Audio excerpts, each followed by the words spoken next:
Labdien, godājamie plašsaziņas līdzekļu pārstāvji! Sākam preses konferenci pēc 13. augusta ministru kabineta sēdes. Preses konferencē piedalās ministru prezidenta Evika Siliņa, zemkopības ministrs Armands Krauze un veselības ministrs Hosams Abumeri. Vispirms attiecīgā amatpersonu paziņojumu, pēc tam arī žurnālistiem būs iespēja uzdot savus jautājumus. Lūdzu, ministru prezidenta. Jā, labdien, godātie mediju pārstāvi. Šodien ministru kabinetā bija vairāki lēmumi, pēc tāda maza pārtraukuma, un galvenās lietas, ko mēs šodien izskatījām, bija saistītas ar lauksaimniecības jomu un medicīnas jomu, un attiecībā par pieņemto likumprojektu par produktu izcelsmes valsts un ražotāju valsts norādi. Šodien tie, kas vēroja ministru kabineta sēdi, izcēlās tāda spraiga diskusija, un šeit zināmā mērā, kā vienmēr, sadurās intereses starp tiem, kas vēlas produktus lietot un tiem, kas vēlas produktus pārdot, un ministru kabinetam bija diezgan tādā sarežģītā diskusijā arī jānolem, kā mēs virzamies uz priekšu, jo likums Saeimā ir pieņemts par to, ka mēs vēlamies redzēt, kādā valstī ir ražoti produkti, un palikām arī pie šī lēmuma šodien, tātad pieņemot arī ministru kabineta noteikumus, kas arī prasīs tātad noteikt šo valsti. Sīkāk noteikti arī tad jau zemkopības ministrs pastāstīs, bet diskusija bija patiešām spraiga, un tā labā ziņa arī, ka, protams, mēs sadzirdam arī nozari, kurai diezgan ātri ir jāreģē un jāievieš šādas cenu zīmju norādes, lai patērētājs un tad mūsu pircējs faktiski visus informētu par veikalā atrodamajiem produktiem. Un tāpēc mēs arī esam vienojušies, ka būs laiks viņiem pārējais posmam, kad netiks šādi uzņēmumi sodīti, ja kaut kas vēl neatbilstīs sākotnējā periodā, kas, manuprāt, ir ļoti labs veids, kā mēs ļaujam ieviest šādu principu, bet uzreiz nedodamies ar tādu sodīšanas principu, bet tiešām ar konsultē vispirms principu. Otra diskusija, kas laikam bija tāda arī ļoti spraiga, kā vienmēr, bija jautājumi, ko virzīja veselības ministrs, un tas bija par metodisko centru izveidošanu Latvijā. Un tas, kas jau ir parādījies diskusijās iepriekš, tas, ka Latvijā ļoti arī ir svarīgi, lai mēs varētu sekot līdzi jaunākajiem zinātniskajiem sasniegumiem un tās vadlīnijas, pēc kurām ārstē mūsu ģimenes ārsti, visā Latvijā būtu kvalitatīvi, būtu mūsdienīgi un būtu visiem saprotami, gan tiem, kas ārstē, gan arī pacientiem. Un šādas vadlīnijas, protams, ir katrā nozarē jau ir, ko izdod dažādas starptautiskas organizācijas, bet veselības ministrija ir izvēlējusies veidot tādu metodisko centru, lai īpaši, pieņemsim, arī vēža ārstniecībā būtu skaidrs arī tādas kvalitātes vadlīnijas, pēc kurām arī skatīties, vai šī ārstniecība visā Latvijā patiešām notiek atbilstoši, un arī, ja pacientam būtu kādas sūdzības, viņš varētu arī vērsties, pieņemsim, pie veselības inspekcijas un būtu arī tāds skaidrs tā kā standarts, kā tad šādai ārstēšanai ir jānotiek.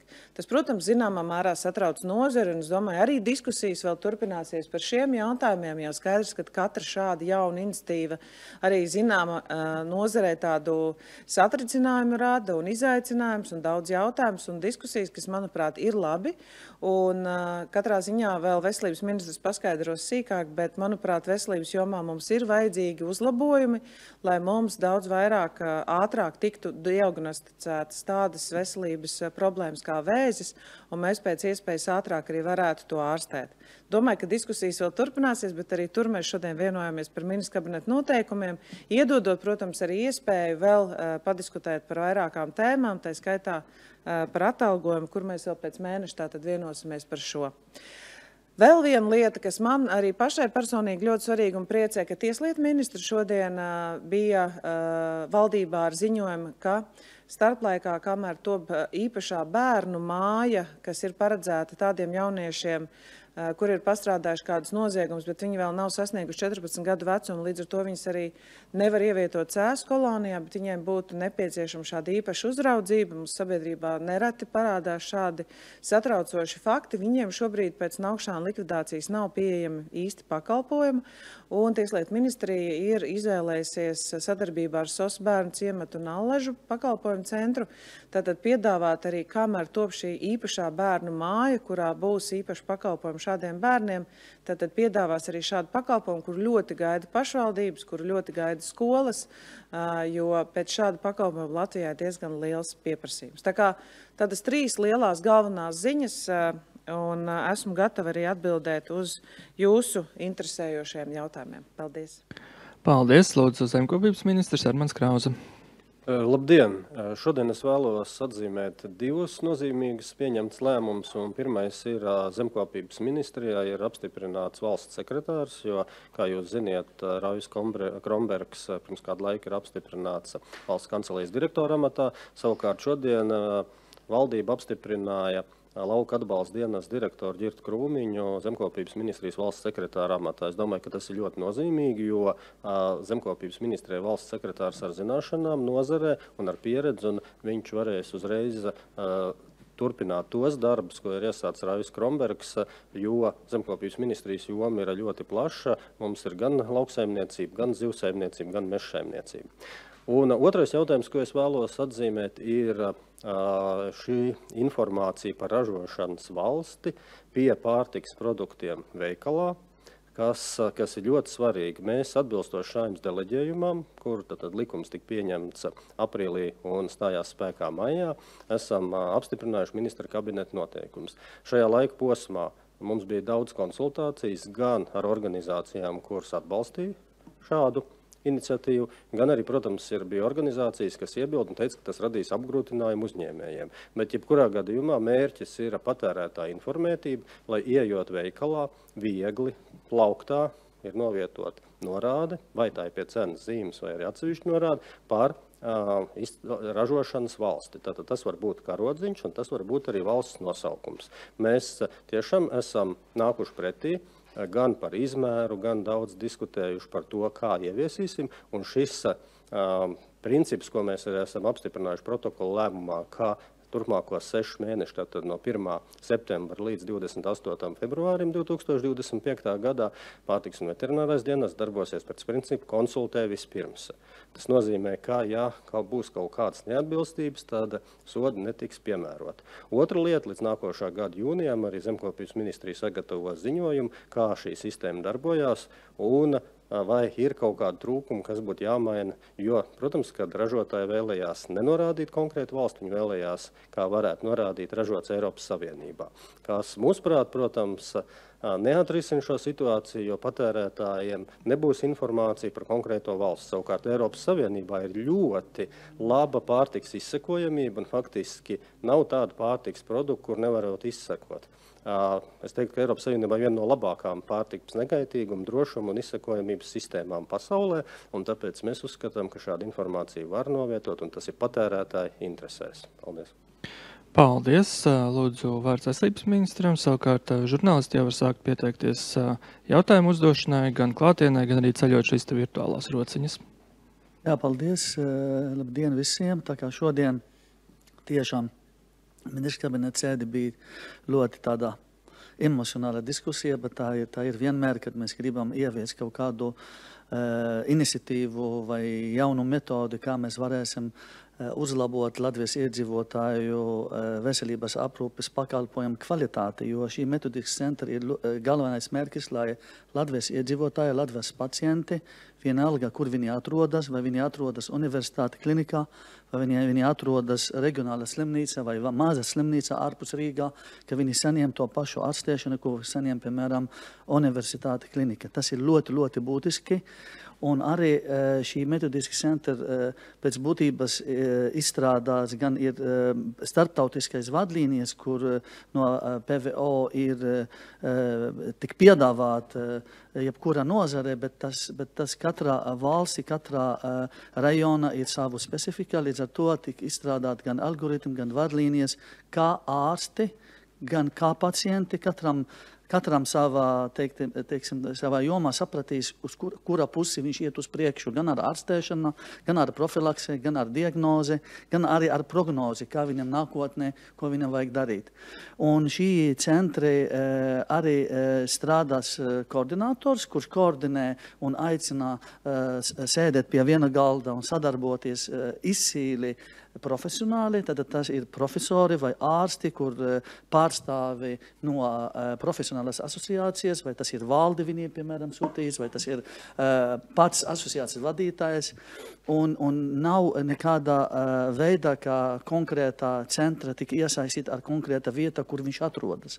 Ja tas koordinātori, piemēram, atrodas onkoloģija centra, tāpēc Latvijā ir visvairāk onkoloģija pacienti ir Rakus. Tas nenozīmē, ka tas centrs strādā tikai Rakusa. Tad visi darbi, visi to informācija, visi to analīzi un dati tik realizēt visi Latvijā vienādi. Un tā centra arī pēc tam, kad izstrādāt visu to algoritmu, vārdlīnijas un tā tālāk, ir nepieciešams kontrolēt un realizēt.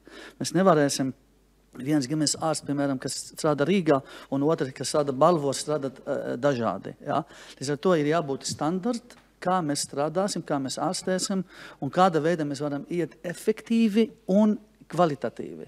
Jo šī metodiski centri ļoti būtiski vajadzīgi arī, kad mēs sākām vairāk dzīvāk runāt par Latvijas slimnīcas tīklu sakārtošanas, kartēšanas, speciālistu kartēšanas, ekonomiski, cik ir izdevīgi konkrētu pakalpojumu, piemēram, cik viņš īstenībā maksā, cik mums nepieciešami speciālisti nākotnē, ņemot vērā mūsu demografiskā situācija.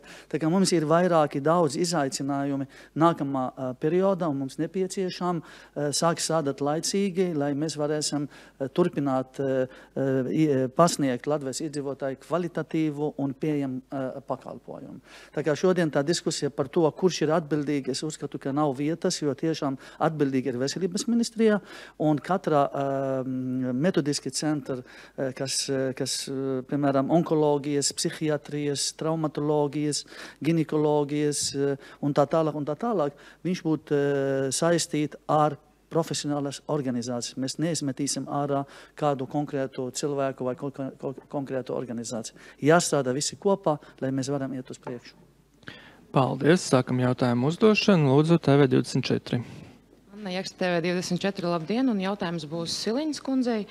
Politiskās nostājas dēļ satiksmes ministrija no Krievijas vairs nepieprasa kravas pārvadājuma atļaujas.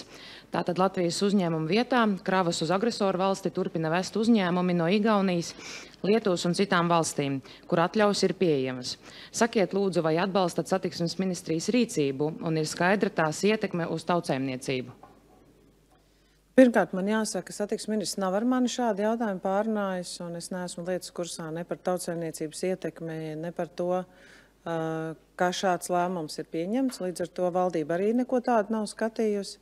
Tā kā es domāju, šis noteikti arī ir vispirms jāadresē satiksmes ministram. Un, kopumā es varu tikai pateikt, ka vienmēr Latvijas valdības nostāja bijusi, ka mēs, protams, ejam ierobežošanas politikas tādā konceptā attiecībā uz Krievijas un Baltkrievijas precēm. Paldies. Lūdzu, Aleksejs Dunda, LSM+.